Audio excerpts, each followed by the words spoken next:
네, 이스라엘 밖에 있는 강들인데 이스라엘 안에 있는 강들은 어떻게 보면 굉장히 뭐 없다 생각해도 과언이 아닙니다. 이스라엘 안에 있는 이 지금 현재 특별히 이스라엘 그 영토 안에 있는 강은 뭐 거의 뭐 이렇게 지류 말고 이렇게 제대로 된 강은 딱 하나밖에 없습니다. 어느 강일까요?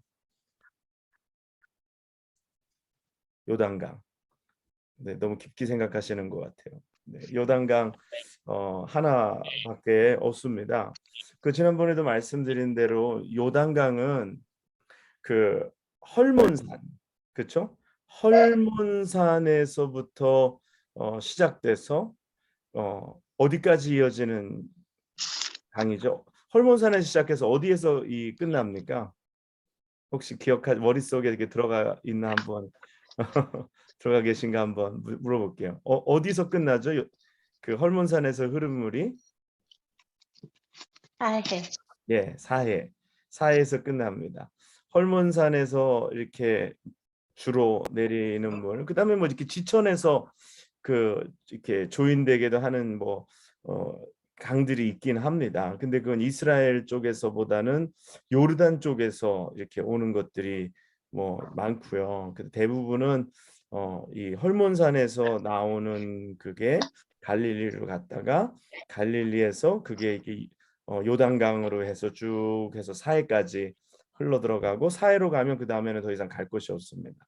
사해에서 멈추게 되는데 그 요단강의 전체 길이가 한 320km 정도 된다고 합니다. 320km.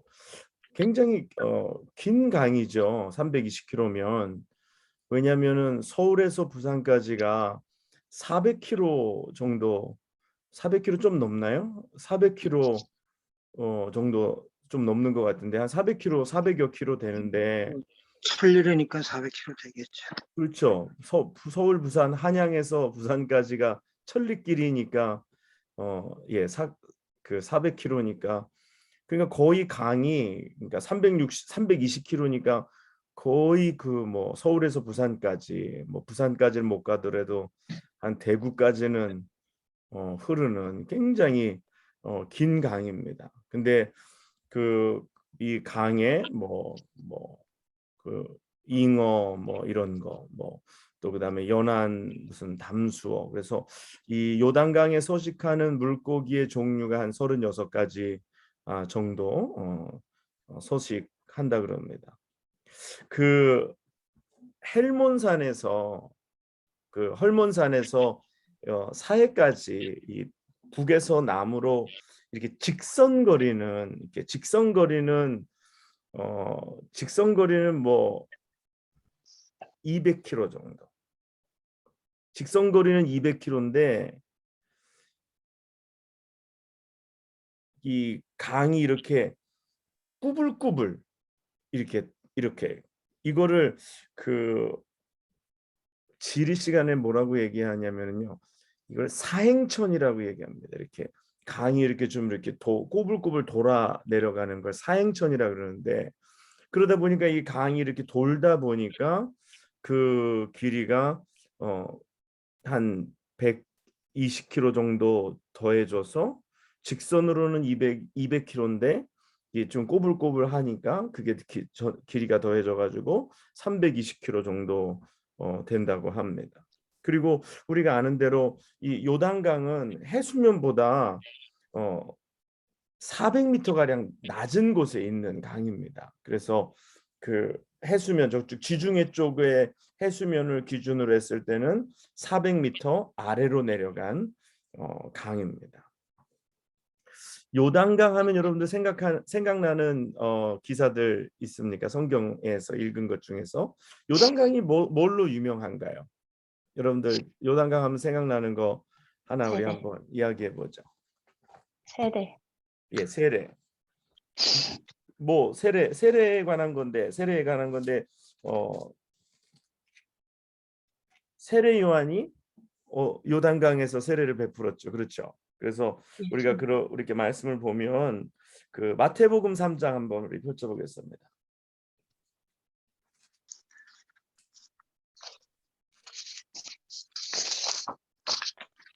마태복음 3장 13절.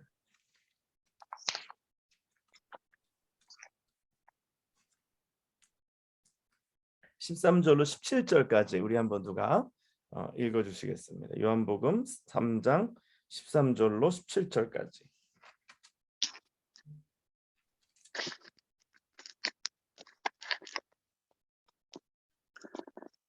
이때에 예수께서 갈릴리로부터 요단강에 이르러 요한에게 세례를 받으러 하시니 요한이 말려 이르되 내가 당신에게 세례를 받아야 할 터인데 당신이 내게로 오시나이까? 예수께서 대답하여 이르시되 이제 허락하라. 우리가 이와 같이 하여 모든 의를 이루는 것이 합당하니라 하시니 이에 요한이 허락하는지라. 예수께서 세례를 받으시고 곧 물에서 올라오실새 하늘이 열리고 하나님의 성령이 비둘기같이 내려 자기 위에 임하심을 보시더니 하늘로부터 소리가 있어 말씀하시되 이는 내 사랑하는 아들이요 내 기뻐하는 자라 하시니라. 네. 요단강이 유명한 것 중에 하나가 예수님께서 요단강에서 세례를 세례 요한에게 세례자 요한에게 받으신 사건입니다. 그래서 이 물과 성령으로 세례를 주시는 이시라고 우리 주님을 그렇게 우리가 이야기합니다. 그래서 주님이 요단강에서 세례를 받으셨다. 그때에 또 하나님께서 하늘로부터 말씀하시고 또 성령이 비둘기같이 임하셨다. 그게 요단강입니다. 그리고 또 요단강 또 뭐 있을까요? 여러분들 아시는 거. 우리 성경 나만 장군? 네? 아닌가? 나만 장군. 네, 맞습니다. 맞습니다. 예, 나아만 장군이 그 엘리사 선지자에게 왔을 때에 그 엘리사 선지자가 그 요단강에 가서 몸을 씻으라고 그렇게 이야기하죠. 근데 우리 말씀 한번 보십시다. 그 열왕기하 5장 열왕기하 5장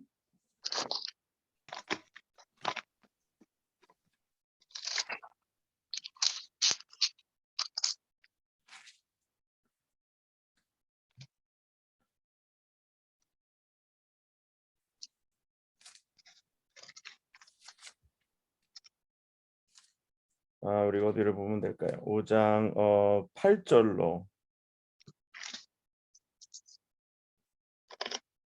8절로 우리 14절까지 한번 누가 읽어 주시죠. 열왕기하 5장 8절로 14절까지.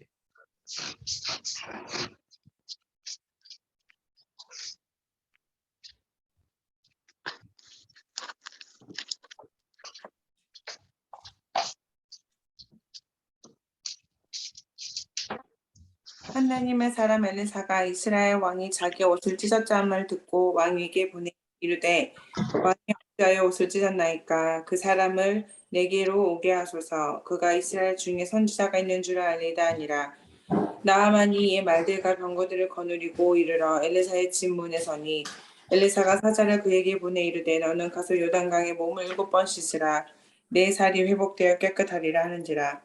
나아만이 노하여 물러가며 이르되 내 생각에는 그가 내게로 나와 서서 그의 하나님 여호와의 이름을 부르고 그의 손을 그 부위 위에 흔들어 나병을 고칠까 하였도다. 다메섹강 아바나와 바르바른 이스라엘 모든 강물보다 낫지 아니하냐. 내가 거기서 몸을 씻으면 깨끗하게 되지 아니하랴 하고 몸을 돌려 분노하여 떠나니 그의 종들이 나와서 말하여 이르되 내 아버지여 선지자가 당신에게 큰 일을 행하라 말하였다면 행하지 아니하였으리까 하며 당신에게 이르기를 씻어 깨끗하게 하라 함이리까 하니 나아만이 이에 내려가서 하나님의 사람의 말대로 요단강에 7번 몸을 잠그니 그의 살이 어린아이의 살같이 회복되어 깨끗하게 되었더라. 네. 여기서 말이 여기 나아만은 아람 왕의 군대 장관입니다. 이 아람은 어디냐면 북쪽입니다. 그 이스라엘의 국경 역할을 하는 것이 제가 헐몬산이라고 말씀을 드렸어요. 왜냐하면 산이 굉장히 높기 때문에 자연적으로 이렇게 국경 역할을 하는데 아람은 이제 그 헐몬산 이제 너머에 있는 이제 나라입니다. 그런데 거기가 저기 나만이 말한 대로 다메섹강, 아바나와 바르발은 이스라엘의 모든 강물보다 깨끗해요. 정말로 그렇게 깨끗합니다. 근데 이 헐몬산에서 내린 물이 이게 눈이 녹아서 내린 물이다 보니까 여러분 눈이 녹아서 내린 물들이 좀 깨끗하지 않을 때도 굉장히 많습니다. 그리고 또 요단강을 거쳐서 이렇게 아래로 내려오면서 그 물이 깨끗하지 좀 못합니다. 이 물이 그 봄철이나 이런 때 그 강우량이 많을 때는 물량이 많고 이렇게 그래도 그 전에는 물량이 적기 때문에 이 물이 그렇게 양도 적고 물도 깨끗하지 않은 그러한 상황이었는데 오늘 엘리사가 나아만에게 오늘 가서 7번 몸을 씻으라 하니까 오늘 여기 보면 그 나아만이 이에 내려가서 하나님의 사람의 말대로 그랬어요. 이에 내려가서라 그랬습니다. 이 말이 굉장히 이해가 되죠. 왜냐하면 요단강이 해수면보다 400m 아래에 있는 강이라 그랬잖아요. 그리고 이 이스라엘 우리가 성지 지도를 봤잖아요. 요단강은 그 이 동쪽의 요르단, 이쪽에는 골란고원 쪽으로 해서 이쪽에는 이게 산지고 또 느보산 해서 산지고 또 이쪽은 또 뭐 예루살렘을 중심으로 해서 산지로 구성이 돼 있고 요단강은 어떻게 보면 이렇게 산지와 산지의 이렇게 가운데 협곡처럼 어느 구간은 협곡이긴 하지만 이렇게 골짜기에 흐르는 강과 같은 곳이었습니다. 물론 그 중간에도 뭐 평야가 있는 것도 물론 덜어 있지만 그러나 그래서 내려갔다라는 말 이렇게 강이 이제 내려갔다라는 말이 더 이렇게 make sense 한 거죠. 이렇게 맞는 거죠. 나만이 또 있었고 또 그다음에 또 무슨 사건이 있었습니까? 또 요단강 하면 생각나시는 거. 우리 열왕기하 우리 보겠습니다. 열왕기하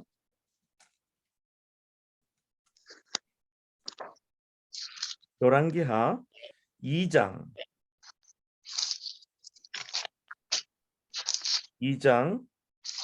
8절로 9절까지 열왕기하 2장 8절과 9절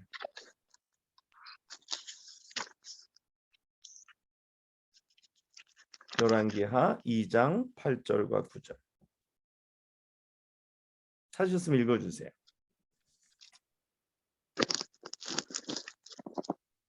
엘리야가 겉옷을 가지고 말아 물을 치매 물이 이리저리 갈라지고 두 사람이 마른 땅 위로 건너더라. 건너매 엘리야가 엘리사에게 이르되 나를 내게서 데려감을 당하기 전에 내가 내게 어떻게 할지를 구하라. 엘리사가 이르되 당신의 성령이 하시는 역사가 갑절이나 내게 있게 하소서 하는지라. 네, 아멘. 거기 그 8절과 9절을 읽었는데 7절에 보면 그 두 사람이 요단가에 서 있더니라고 말씀합니다. 그래서 엘리야가 요단을 그의 겉옷을 가지고 물로 쳐서 물이 이리저리 갈라져서 두 사람이 마른 땅으로 건너는 기적이 나타나죠. 그렇죠? 그 다음에 엘리사도 그렇게 합니까? 그럼 그거 한번 읽어보겠어요. 엘리사가 그 14절입니다.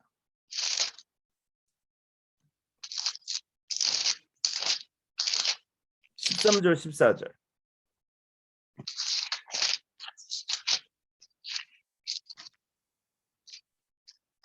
열왕기하 2장 13절 14절 엘리야의 몸에서 떨어진 겉옷을 주워 가지고 돌아와 요단 언덕에 서서 엘리야의 몸에서 떨어진 그의 겉옷을 가지고 물을 치며 이르되 엘리야의 하나님 여호와는 어디 계시나이까 하고 그도 물을 치매 물이 이리저리 갈라지고 엘리사가 건너니라. 네, 아멘. 네.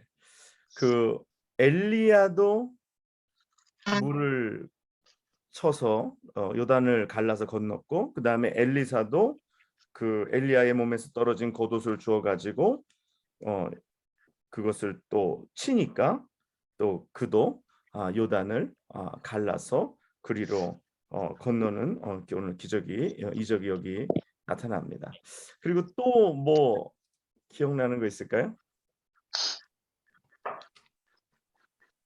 뭐가 요단에 12돌, 네? 요단에 12돌, 기념돌, 네, 요단 네, 네, 네. 요단을 이스라엘 백성들이 건넌 거죠, 그렇죠? 그렇죠? 자, 우리가 요단을 이스라엘 백성들이 어떻게 건넜는지가 이제 성경에 이제 나타나는데 여호수아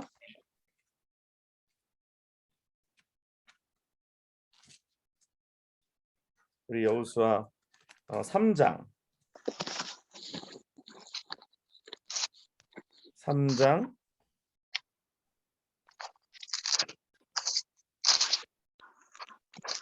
뭐 13절부터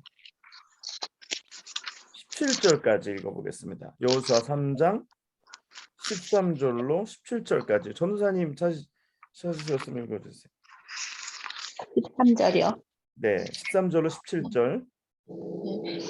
온 땅에 주 여호와의 궤를 맨 제사장들의 발바닥에 요단 물을 밟고 멈추면 요단물 곧 위에서부터 흘러내리던 물이 끊어지고 한 곳에 쌓여 서리라.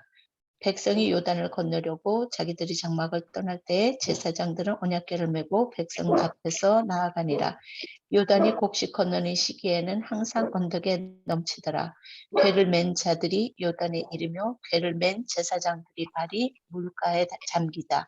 곧 위에서부터 흘러내리던 물이 그쳐서 사르단에 가까운 매우 멀리 있는 아담 성읍 변두리에 일어나 한 곳에 쌓이고 아라바의 바다 염해로 향하여 흘러가는 물은 온전히 끊어짐에 백성이 이르고 앞으로 바로 건널세. 여호와의 언약궤를 맨 제사장들은 요단 가운데 마른 땅에 굳게 섰고 그 모든 백성이 요단을 건너기를 마칠 때까지 모든 이스라엘은 그 마른 땅으로 건너갔더라. 네. 전사님 개소리 나죠? 따, 따님 강아지인가 봐요. 네. 자, 이렇게 요단을 이스라엘 백성들이 건넙니다. 그래서 요단은 굉장히 영적으로 상징적인 의미를 가지고 있죠. 그래서 이스라엘 백성이 요단을 건너는 거. 그러면 요단은 성경에 몇 번 갈라졌겠습니까? 그러면 지금 우리가 읽었잖아요. 몇 번 갈라졌죠? 그러면 3번. 그렇죠? 3번 갈라졌습니다. 혹시 딴 거 있나 이렇게 생각하시는데 갈라진 건 그게 답니다. 이스라엘 백성들이 요단을 건널 때 한 번, 그리고 엘리야와 엘리사가 함께 건널 때 엘리야의 겉옷으로 쳤을 때 한 번, 또 엘리야가 죽고 나서 엘리야의 겉옷을 가지고 엘리사가 쳤을 때 다시 건너올 때 한 번. 네, 그렇게 요단은 3번 갈라집니다.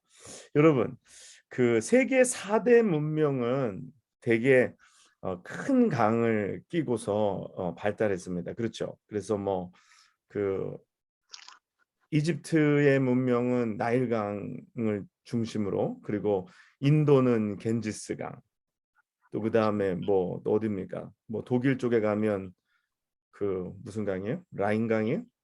네, 독일에는 또 그런 라인강, 또 중국에는 황하강인가요? 무슨 그걸 같은 이름입니까? 황하고 양쯔강이 다른 거죠. 다른 거예요? 알고 있는데 그건 한국에는 서울 한강이 있네. 네, 한국에는 한강. 네, 아무튼 그 모든 문명이 이 강을 중심으로 해서 이렇게 문명이 발달합니다. 왜냐하면 강 주변에 먹을 것이 항상 있기 때문에 그런 거죠. 그렇죠. 그렇다면 사람들이 이런 어떤 강에 대한 숭배 그런 것들이 분명히 있었을 것입니다. 그렇잖아요. 나일강에 비옥한 토지가 애굽을 통치하기에 가능하게 만들고 그런 모든 문화와 번영과 모든 이런 것들을 공급하는 그런 역할을 하잖아요. 그게 뭐 여기 뭐 중국에도 그렇고 중국의 그 황하강 뭐 이게 뭐라 그러나 뭐 예, 중국의 그 강도 그렇고 그 다음에 인도도 그렇고 뭐 심지어 뭐 한국도 한강이 서울에 한강이 있기 때문에 한양에 한강이 있었기 때문에 그것이 또 굉장히 또 도움이 되고 또 뭐 독일에도 그렇고 어디 지역 가든지 문명 가든지 이 강은 그 문화와 문명을 발달시키는데 굉장한 지대한 역할을 합니다. 그런데 세상의 문명은 그래요. 근데 하나님의 나라는 이스라엘은 강을 중심으로 세워지지가 않습니다. 이 강을 중심으로 세우지 않고 오히려 이렇게 성경에서 말씀하시는 것처럼 강을 가르는 그리고 그 강을 가르고 건너가는 그래서 그 이스라엘 백성들이 요단을 건너는 것을 이렇게 우리가 보면서 요단을 건너는 것을 보면서 무엇을 또 우리가 알 수 있느냐면은요. 그 당시 가나안 사람들은 이 요단강을 굉장히 이렇게 뭐라 그럴까요? 신성시하고 그 주로 그 이스라엘 지금도 가보면은 마찬가지지만 이 요단강 주변이 주로 물은 농업이라든지 어떤 평야라든지 그래서 이 강 주변의 모든 것들이 그렇게 잘 되어 있습니다. 그래서 이스라엘 사람들에게는 그 요단이 그리고 이스라엘 사람들이 정착하기 이전부터 가나안 사람들에게 요단은 그들의 어떤 생명의 어떤 원천과도 같은 그래서 요단 주변에서 주로 농사를 많이 짓고 거기서 물을 길어다가 또 그 물이 가까우니까 물을 또 이렇게 이용해서 그곳에서 굉장히 많은 농사를 짓고 또 그런 일들을 했었습니다. 그런데 여러분 바알신 아시죠? 바알신 같은 경우에는 그 가나안에서 이런 물을 다스리는 신으로 농경의 신이지만 이렇게 물을 다스리는 신으로 이렇게 알려져 있습니다. 그런데 이스라엘 백성들이 요단을 가르고 건너간다라는 것은 그것은 물을 다스리는 이 온 지구를 삼라만상 천지 만물을 다스리시는 분은 발이나 아세라나 이런 우상이 아니라 여호와 야훼 하나님이시다라는 것을 오늘 가나안 사람들에게 이렇게 알게 하는 것입니다. 그래서 굳이 이렇게 모압으로 돌아서 이렇게 건너가지 않아도 강을 건너지 않고 이렇게 아래로 해서 부엘세바로 해서 이렇게 올라갈 수 있었습니다. 근데 그렇게 올라가지 않고 부엘세바로 곧장 올라가면은요. 그 이스라엘의 국경을 그 옛날에 이렇게 이야기를 할 때 어떻게 얘기하냐면 북쪽에서 남쪽을 얘기할 때 단에서 부엘세바라는 말을 많이 씁니다. 단에서 부엘세바. 성경에도 보면 이스라엘이 단에서 부엘세바까지 사람을 모으니라 이런 얘기를 해요. 그건 뭐냐면 뭐 저기 뭐 백두산에서부터 한라산 이런 느낌인 거예요. 그래서 이스라엘의 지경을 얘기할 때 단에서 부엘세바. 그래서 부엘세바로 이렇게 올라가면은요. 굳이 요단을 건너지 않고서도 이스라엘 그 진영으로 들어갈 수 있었던 것입니다. 그런데 굳이 이쪽으로 사해 밑으로 돌아서 동쪽으로 그러니까 사해를 동쪽으로 끼고 돌면은 요단강을 건너야 되는 것이고 그 사해를 서쪽으로 끼고 올라가면은 부엘세바로 해가지고 곧장 예루살렘 이렇게 가나안으로 이렇게 입성할 수가 있는 것입니다. 그런데 그쪽으로 돌지 않고 이렇게 동쪽으로 돌아서 그래서 요단을 건너는 것은 그 이스라엘이 가나안이 섬기는 바알의 그런 어떤 그 거짓된 신에 잘못된 것을 이렇게 이기고 그게 아니라는 것을 그들에게 보여주고 또 그들로 하여금 두려워하게 하고 그들이 이렇게 건너서 들어가게 되는 것입니다. 그 어떻게 지도상으로 보면은 요단강이 사실은 이렇게 보면 이렇게 동서로 흘러서 이스라엘 백성이 이 동서로 흐르는 것을 남에서 북으로 올라가는 느낌이어야 되는데 그렇지 않잖아요. 이 요단강은 남북으로 흐르고요. 이스라엘 백성은 건널 때 동에서 서로 이렇게 건너 들어갑니다. 그것이 바로 그런 이유입니다. 또 이러한 비슷한 예가 한 군데 더 나오는데요. 창세기 13장 19절 말씀 한번 보겠습니다.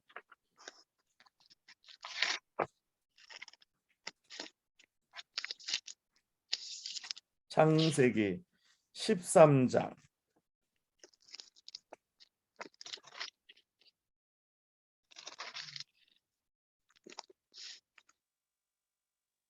우리 창세기 13장 우리 9절로 13절까지 한번 우리 같이 읽어주시겠습니다.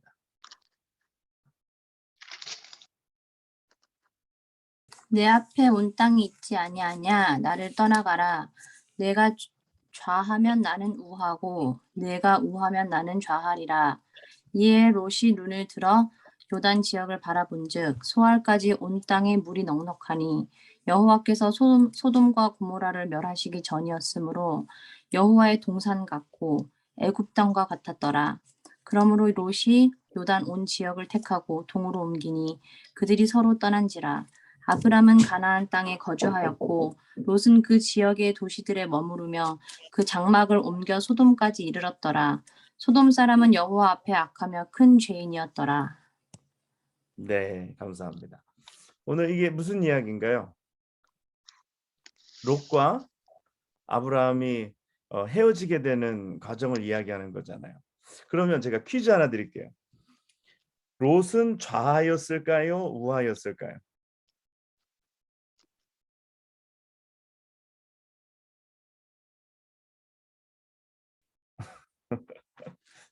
어느 쪽에서 바라보느냐에 따라 다른데 만약에 이렇게 정상적으로 우리가 북향을 향한다면 롯은 우하였습니다. 왜?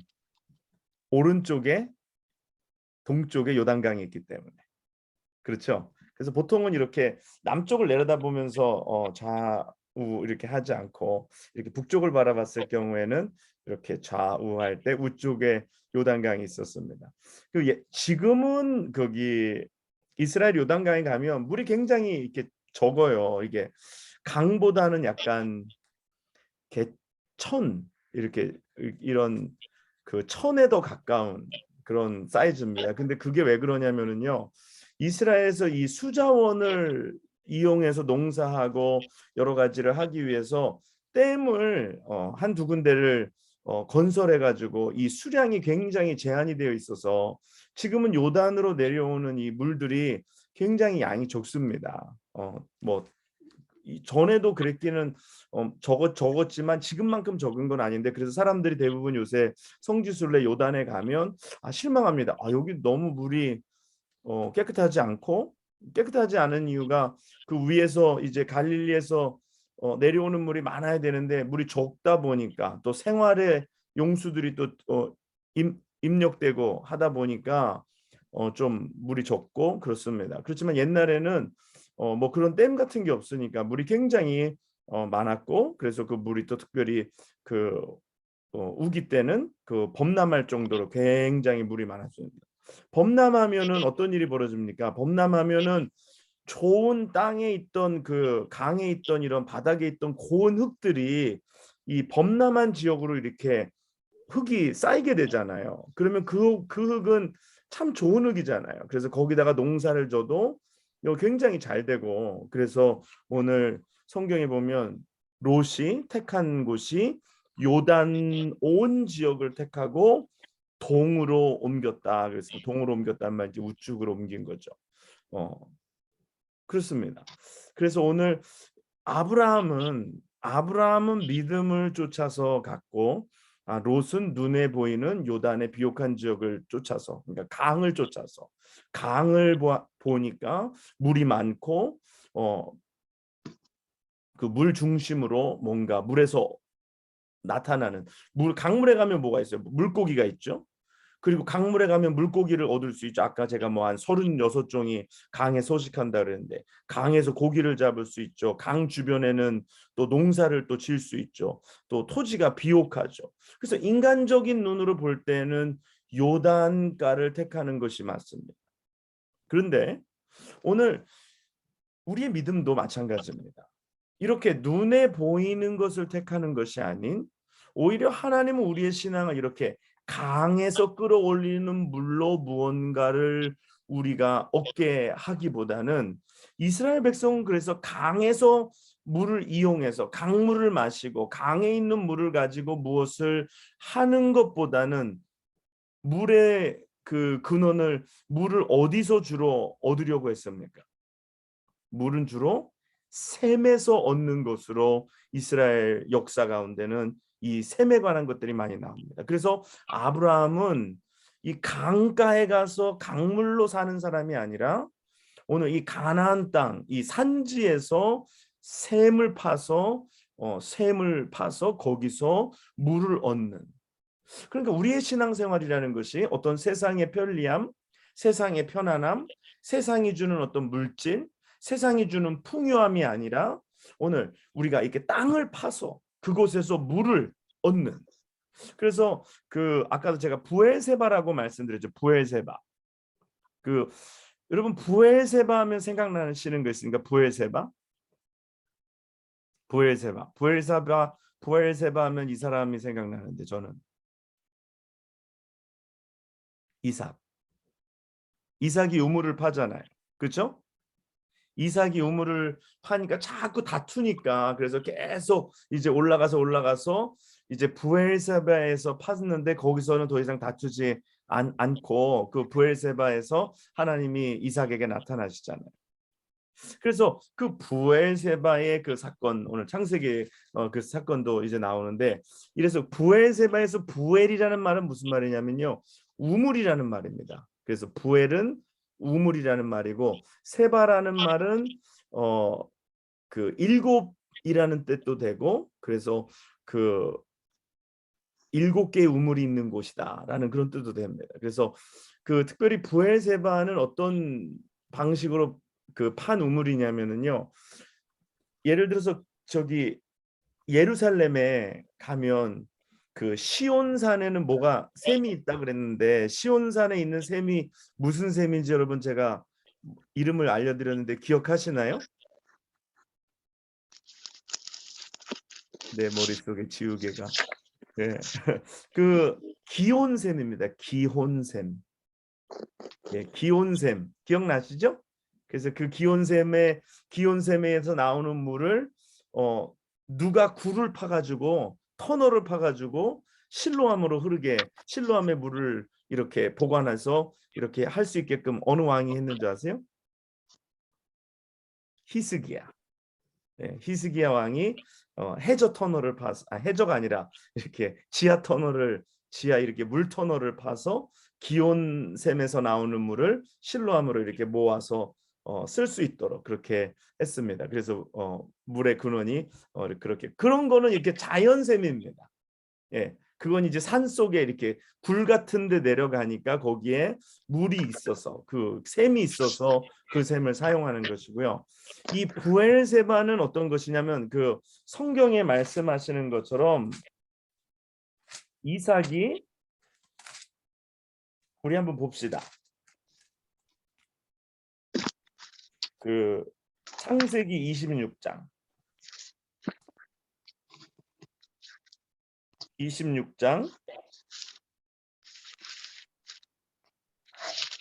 22절로 25절까지 창세기 26장 22절에서 25절까지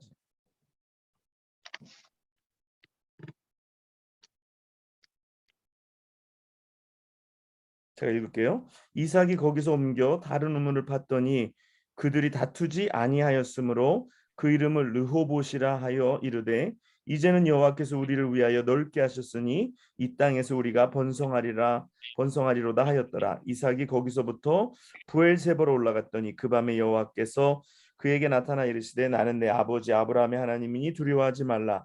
내 종 아브라함을 위하여 내가 너와 함께 있어 내게 복을 주어 내 자손이 번성하게 하리라 하신지라 하고 25절 이삭이 그곳에 제단을 쌓고 여호와 이름을 부르며 거기 장막을 쳤더니 이삭의 종들이 거기서도 우물을 팠더라 그럽니다. 그래서 이게 부엘세바예요. 부엘세바.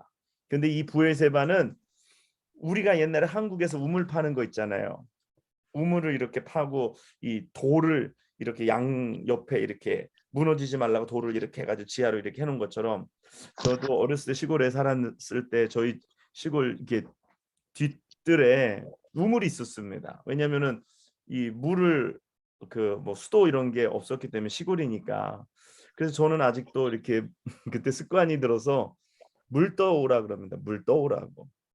그러면은 물을 떠온다는 말이 되게 낯선가 봐요. 서울 사람들은 물을 왜 떠오냐? 물을 수도가에 가서 틀어오면 되는데 왜 물을 떠오냐? 근데 저는 어렸을 때 물 떠오라 그러면 정말로 뒷뜰에 가서 거기 이렇게 바구니 이 두레박 같은 걸 내려서 그래서 물을 이렇게 올려가지고 물을 떴어요. 그래가지고 물을 정말 떠왔습니다. 그래서 그 언어 습관에 물을 떠온다라는 게 있어요. 근데 마찬가지로 이 부엘세바 우물은 오늘 제가 사진을 보여드리려고 하다 그거는 제가 넣지를 못했는데 부엘세바 우물은 그렇게 기온샘처럼 이렇게 굴 속에 들어가서 있는 우물이 아니라 저기 샘물이 아니라 사람이 인공적으로 판 우물입니다. 그래서 왜 이 얘기를 제가 드리냐면 우리의 신앙은 이렇게 강을 중심으로 해서 강에 이런 것을 따라서 사는 사람들이 아니라 이렇게 우물을 파서 거기서 우물을 얻어서 그 우물을 파는 것, 우물을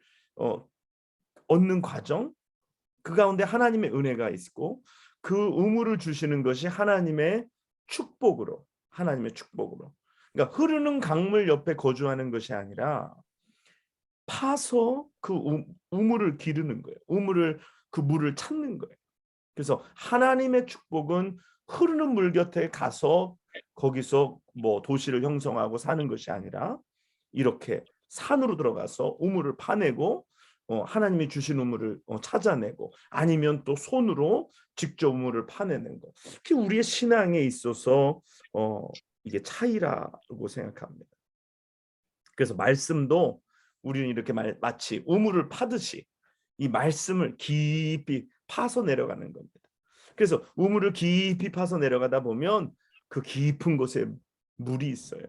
근데 물이 깊이 내려가면 깊이 내려갈수록 우물이 깊이 내려가면 깊이 내려갈수록 그 물이 저장되어 있는 양이 많습니다. 왜냐? 낮은 곳에는 깨끗한 물이 좀 적고 깊은 곳으로 내려갈수록 물이 깨끗하고 물의 양이 많아요. 그래서 우리가 하나님의 말씀을 읽을 때도 깊이 영적인. 그래서 그 마틴 로이드 존스 목사님은 그 이삭의 우물을 이야기하면서 이걸 마치 부흥이라는 것에 비교해서 그런 이제 또 부흥이라는 책을 쓰셨는데 그래서 그 깊이 내려가서 하나님의 말씀을 길어 올리는 것. 그 말씀을 물의 근원 생수이신 우리 주님을 찾아내는 것. 그것이 굉장히 중요하다라는 그런 말씀을 책 가운데 했습니다.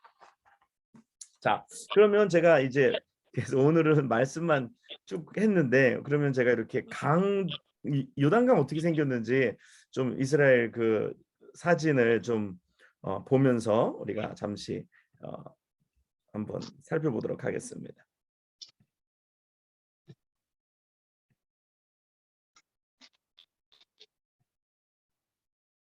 자, 보이십니까? 네. 여기 보시면 여기 아까 말씀드린 헬몬산 그리고 여기 단이라고 제가 말씀드렸죠. 이게 그 이스라엘의 거의 저 북쪽 국경에 해당합니다. 헬몬산이 국경이고 그래서 헬몬산에서 그 요단강 발원지가 있다고 지난 시간에도 말씀드렸어요. 그래서 이것이 흘러내려서 잠시 여기 이렇게 하솔이라는 지역에 작은 호수 같은 곳에 머물다가 다시 그것이 갈릴리 바다로 내려 들어와서 이렇게 또 요단강 이렇게 사행천이라 그래서 계속 꼬불꼬불 하잖아요. 이 그림 보시면 막 꼬불꼬불 왔다 갔다 막 이렇게 들어갔다 저렇게 들어갔다 막 합니다. 그런데 이게 말씀드린 것처럼 그 이쪽에서 그 서쪽에서 들어오는 물들은 거의 없습니다. 물론 뭐 땅에서 들어가는 물들은 있을 수 있어도 이렇게 강이 있어서 이 서쪽에서 내려오는 물들은 거의 존재하지 않습니다. 다만 어, 이 동쪽에서 이렇게 보면 이런 강들이 이렇게 있어서 이렇게 물들이 들어오는 것이 이렇게 보입니다. 그래서 여기 보면 여기 제가 여기 사르단이라고 써 있는데 요 제가 지금 이렇게 보여드리는데 이 강 이름이 뭐냐면 우리가 잘 아는 야곱이 천사와 씨름한 하나님과 씨름한 그 강 이름 뭐죠? 예, 야복강입니다. 예, 여기 야복강인데 그래도 야복강은 그래도 좀 물이 수온이 있어서 그 야복강의 물이 이렇게 중간에 이렇게 들어옵니다. 이렇게 들어와서 여기 요단 이게 여기가 길갈이고 여기가 여리고고 여기가 예루살렘인데 이 지역을 이스라엘 백성들이 이제 건너게 되는 거죠. 그리고 이 건너편에 느보산이 있고 그래서 이제 이거는 지금 보여드리는 사진은 그래도 물이 비교적 깨끗하죠. 이렇게 보시면은 깨끗한데 이거는 요단강 상류 지역입니다. 그러니까 헬몬산에서 내려와서 뭐 얼마 되지 않은 그래서 이건 이게 요단강의 상류 지역입니다. 그래서 좀 깨끗하고 좀 이렇게 물이 많고 좀 이런 그런 게 있습니다. 요거는요. 여기가 뭐냐면은 갈릴리와 요단강이 만나는 남부 지역이 있습니다. 아까 사진에서 보면 요 지역에 갈릴리 바다하고 요단강하고 이렇게 만나는 요 남부 지역에 가면은요. 이 침례터라고 있습니다. 네, 침례터라고 있는데 여기서 이제 사람들이 요단강에서 이제 세례를 이렇게 베풀고 요단강에서 이렇게 세례할 수 있도록 만들어 놓은 곳이에요. 그래서 이스라엘에 가면은 요단강에 세례터가 3군데가 있습니다. 첫 번째 세례터는 그 아까 말씀드린 대로 갈릴리와 그 요단강이 만나는 그 남쪽 지역, 갈릴리 호수의 남쪽 지역에 이렇게 세례터. 보니까 물도 많고 물도 이렇게 파랗고 좀 이렇게 더럽지 않아요. 근데 세례터가 하나 더 있습니다. 그게 뭐냐면 요거는 이제 아까 말씀드린 그 세례터의 한 장면이고 지금 세례를 베푸는 모습이고요. 또 요단강에 가면은 다시 한번 이렇게 뭐 세례를 한번 받았기 때문에 또 세례를 받지는 않아요. 이건 이제 침례인데 근데 뭐 이제 가서 이렇게 그것을 다시 한번 이렇게 리마인드 뭐 웨딩 같이 리마인드 세례 같이 이렇게 다시 한번 요단강에서 세례를 이렇게 받는 그런 모습인데요. 여기는 물도 깨끗하고 뭐 고기들도 있고 여기는 뭐 여기 수자원도 많고 여기 보면은 나무들도 있고 종려나무도 그렇고 여기는 뭐 좋습니다. 여기가 하나 있고 그다음에 여긴데요. 여기는 보면 여러분 보시다시피 물이 좀 더럽죠. 여기 흙탕물이잖아요. 예, 물이 이게 지금 물이 색깔이 벌써 이게 탁해요. 근데 이게 어디냐면 이것이 바로 그 예수님이 세례 받으신 지역이라고 여겨지는 곳입니다. 그래서 아래쪽이죠. 그러니까 예루살렘에 가까운 곳. 그리고 유다 광야에서 가까운 곳입니다. 왜냐하면 세례 요한이 유다 광야에서 거하면서 요단강에 와가지고 세례를 베풀었기 때문에 여기가 그 세례터입니다. 그래서 이 세례터 건너편에 보면 그 최근에 세워진 이런 교회가 하나 있는데 그 여기서 이렇게 올려다 보면 있는 것이 이게 교회인데 이게 요르단 지역에 있는 것입니다. 요르단 나라 안에 있는 이제 그 교회인데요. 이 교회는 어떤 교회일 것 같습니까?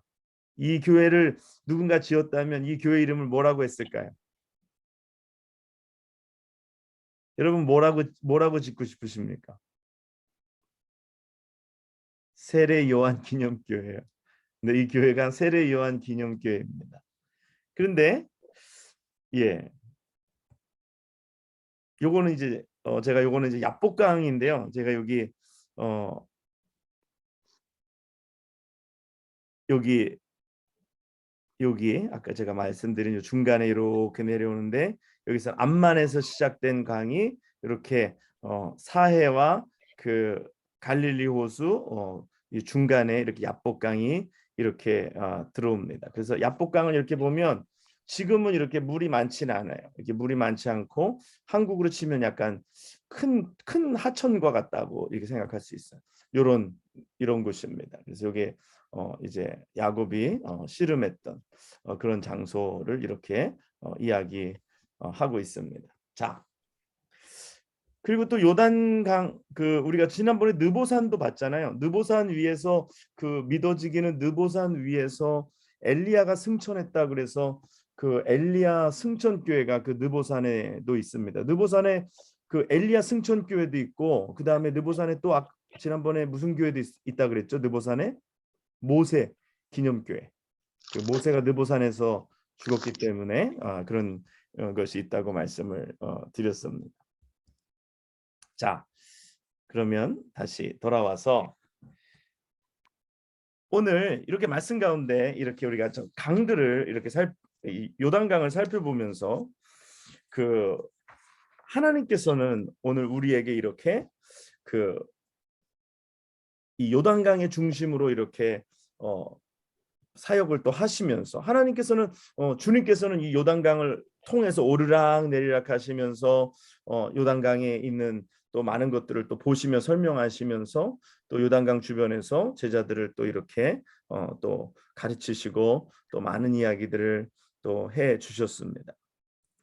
아까도 말씀드린 대로 우리의 신앙은 이렇게 강에서 무언가를 얻으려고 하는 그런 신앙이 아니라 우리의 신앙은 강보다는 우리는 이렇게 우물을 파내는 우리는 깊은 곳에 내려가서 샘에서 그 샘물을 얻어내는 그러한 우리의 신앙을 우리가 가져야 한다라는 것. 그래서 다른 문명은 강을 중심으로 해서 강으로 무언가를 얻으려고 하는 모양을 띄었다면 종교도 그렇고 그 인도에도 가면은 뭐 겐지스강 있잖아요. 겐지스강에서 뭐 사람이 날 때도 그렇고 그 다음에 죽을 때도 겐지스강에다가 태우고 전에 제가 네팔에 갔을 때도 그 겐지스강 상류에 가면은 거기다가 그냥 뭐 사람 죽어서 태우고 그물 마시고 그물이 막 뭐다 해가지고 굉장히 그 물을 숭상시하고 그 물을 계속 그렇게 거룩하게 생각하는데 오늘 우리 하나님께서는 성경에 이 강은 그런 용도보다는 오히려 좀 더 다른 용도로 우리에게 말씀하여 주시고 우리는 어떤 강물보다는 그렇게 이렇게 샘 아니면 또 이렇게 우물 기르는 우물에서 우리가 무언가를 끌어올리는 그런 신앙 우리의 신앙은 그래서 좀 이런 다른 그들의 신앙과는 완전히 다른 성격 자체가 다른 그런 모습을 가지고 있었다라는 것을 말씀드립니다. 그러면서 이제 뭐 잠깐 시간이 있으니까 말씀드리면 이제 요단강에서 이제 행하신 큰 일들 가운데 하나가 바로 세례를 베푸시고 세례를 이제 받으신 것입니다. 그렇죠? 주님께서 세례를 받으시고 요한이 세례를 베푼 것입니다. 우리가 세례의 그 목적을 이제 이야기할 때에 오늘 뭐 침례를 받으신 분도 있을 것이고 아니면 이렇게 약식 세례를 받으신 분들도 계실 것입니다. 뭐 그래서 저희 교회는 뭐 약식 세례를 베푸는데 그 어떤 분이 그러더라고요. 세례는 꼭 침례를 받아야 된다고. 약식 세례를 받으면 안 된다고. 근데 여러분들 어떻게 생각하십니까? 이게 침례 아니면 이 약식 세례 이렇게 물을 이렇게 머리에다 묻히는 것 어떻다고 생각하세요? 근데요. 물의 양이 중요한 것은 아닙니다. 오늘 우리가 어린 양 예수 그리스도의 보혈의 피로 씻는 데 있어서 그 피의 양이 중요한 것이 아니라 오늘 우리가 그 피로 씻는다는 것이 중요한 것이죠.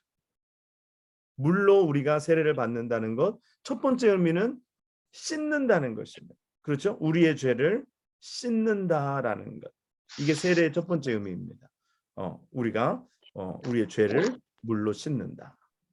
그리고 또 세례의 또 다른 의미는 뭐냐면은요. 우리가 이게 물에 잠기잖아요.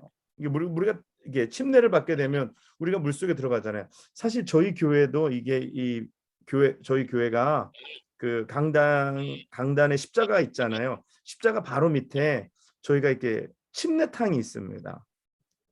침례탕이 있어서 이렇게 접기만 이렇게 드러내기만 하면 침례탕을 쓸 수가 있어요. 그래갖고 뭐 저희 교회가 다음에 세례를 베풀 때는 뭐 기왕에 침례탕도 있기 때문에 그게 뭐 못 쓰는 침례탕이 아니라 쓸 수 있는 잘 관리되어진 침례탕이기 때문에 얼마든지 또 여기서 침례를 베풀 수 있습니다. 그래서 우리가 침례를 하게 되면 세례를 받게 되면 물속에 들어간다라는 의미인데 그것은 뭘 얘기하느냐?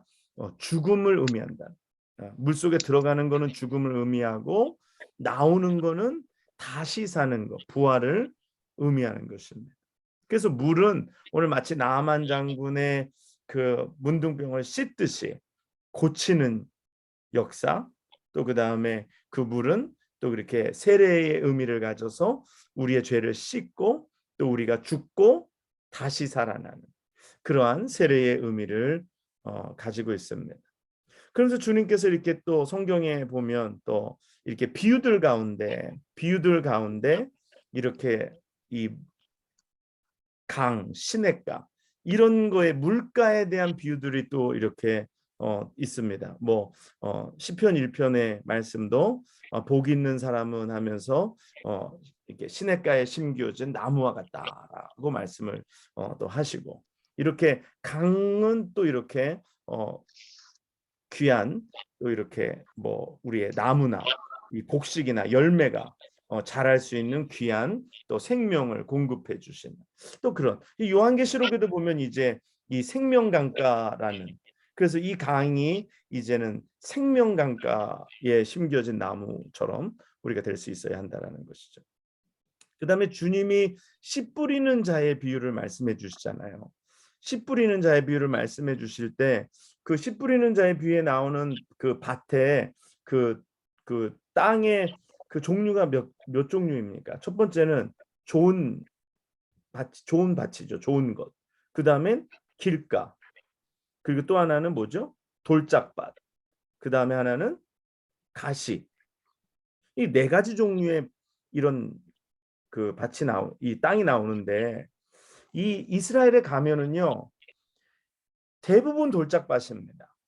그리고 때로는 이런 가시덤불, 돌짝밭 가시덤불 그리고 아니면 길.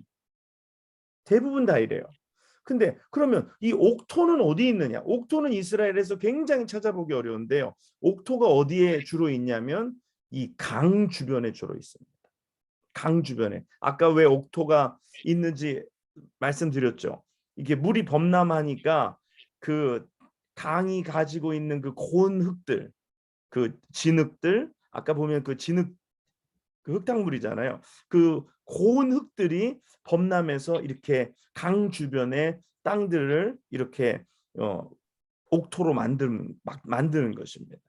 그래서 주님께서 말씀하시는 그 옥토는 강이 만들어준 강 옆에 있는 좋은 흙들을 얘기하는 거예요.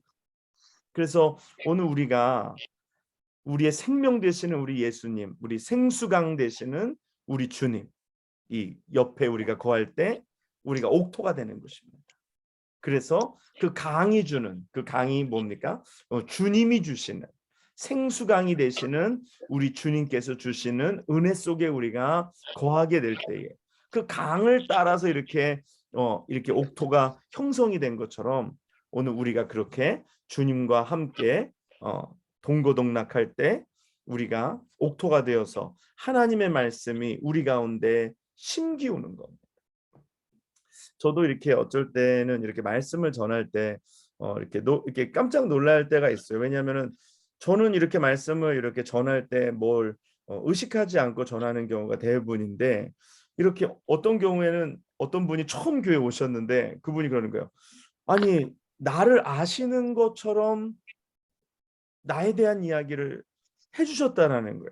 아니 근데 저는 오늘 처음 뵌 분이기 때문에 그분에게 무슨 뭘 포커스를 맞춰서 말씀을 전할 수 있는 그런 게 없습니다. 그리고 또 그렇게 하면은요, 저는 약간 뭐라 그럴까요? 좀 말을 더듬습니다. 만약에 제가 누군가를 마음에 두고서 이분이 들었으면 좋겠다라고 생각하고 말을 하면은요, 굉장히 어색해하고요, 더듬고 좀 그걸 낯설어하는 편입니다. 그래서 저는 절대 그렇게 하지 않아요. 근데 그렇게 어떤 분은 거로 처음 오셨는데 이거 나에게 주시는 말씀이다라는 그런 경우가 굉장히 많아요. 그래서 저는 그걸 보면서 우리가 하나님 말씀이 우리에게 떨어지는 거는 우리가 그냥 뭐 인위적인 것이 아니라 이것은 하나님께서 하시는 일이다라고 저는 생각하고요. 그래서 우리가 이 생수의 강이 되시는 주님 옆에 이렇게 우리가 늘 거하면 우리가 이렇게 그 강 주변에 있으면 시편 1편의 말씀처럼 우리가 사시사철 꽃이 피고 열매를 맺고 우리가 주님 안에서 정말 복이 있는 자처럼 살아갈 수 있게 되는 것을 믿습니다. 그러면서도 동시에 우리는 뭐 이렇게 세속적인 것이 강이라고 생각한다면, 세상의 문화가 강이라고 생각한다면 우리는 세상의 문화를 따르는 사람들이 아니라 우리는 오히려 부엘세바와 같이 깊이 우물을 파서 하나님의 생수이신 우리 주님의 말씀을 길러내는 것, 그것이 우리의 믿는 자들의 신앙의 모습이다. 저는 그렇게 생각합니다. 오늘 사랑하는 여러분, 오늘 우리가 요단강에 대해서 오늘 잠깐 살펴보면서 우리가 이제 성경에서 요단강에 대한 말씀들을 함께 살펴보고 우리가 어떤 신앙의 자세로 또 살아가야 하는지 잠시 은혜를 나눴습니다. 이제 언젠가 모든 것이 좋아져서 우리가 성지순례 갈 때 정말 요단강에 가서 저희가 요단강을 걸어보기도 하고 요단강 강 주변을 걸어보면서 옥토도 좀 보고 또 그리고 요단강에서 정말 우리가 주님이 받으셨던 세례, 거기서 우리도 같이 다시 한번 리마인드 세례도 한번 행해보고, 그래서 그런 또 즐거운 또 복된 또 은혜로운 시간도 가지는 그날이 왔으면 좋겠습니다. 여러분들 오늘 참여해 주셔서 감사하고 제가 기도하고 마치도록 하겠습니다. 고맙고 감사하신 아버지 하나님, 하나님 아버지 은혜와 사랑을 감사합니다. 오늘 하나님께서 요단강의 말씀과 관련된 우리가 성경을 같이 나누고 또 우리가 요단강을 살펴보면서 우리의 믿음이 정말 요단강 주변에 만들어진 옥토와 같이 오늘 생수의 강 되신 주님 곁에서 우리가 옥토가 되어가는 우리가 되게 하여 주시옵소서.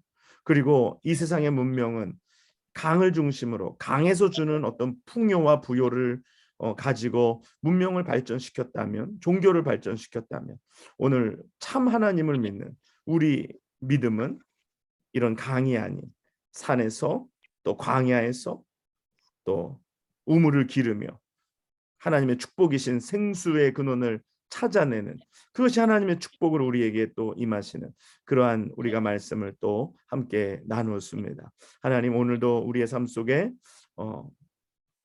생수의 근원이신 주님을 끝까지 깊이 내려가서 그 말씀을 길어내고 그 생수로 우리가 충만케 되고 목마름을 가람을 없애며 그것으로 우리가 정말 그곳에서 아름답게 피어나는 열매들과 같이 과실수와 같이 풍성한 저희들 되게 도와 주시옵소서.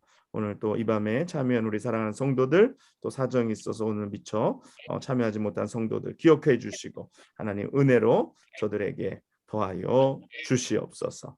하나님 감사합니다. 또 이번 주일날 저녁 5시 30분에 있을 헌당 예배에, 헌당 감사 예배에 저희가 믿음으로 참여하게 하시고 정말 우리가 건물만 드려지는 것이 아니라 오늘 우리가 드려지게 하여 주시고 우리가 하나님 앞에 교회가 되고 우리가 성전되어 하나님 앞에 아름답게 드려져서 이것을 통하여서 이 땅 가운데 정말 하나님이 기뻐 받으시는 교회, 기뻐 받으시는 성도들 우리 모두가 되게 하여 주시옵소서. 감사를 드리며 이 모든 말씀 우리를 사랑하시는 예수님의 이름으로 간절히 기도드리옵나이다. 아멘. 아멘. 네, 수고했습니다. 여러분. 네, 감사합니다. 여러분 다 한 번씩 인사하시고. 계세요. 네, 네. 안녕히 계세요. 사모님. 네, 다들 안녕히 주무시고 예, 다음 예배 시간에 뵙겠습니다. 예, 안녕히 계세요. 네.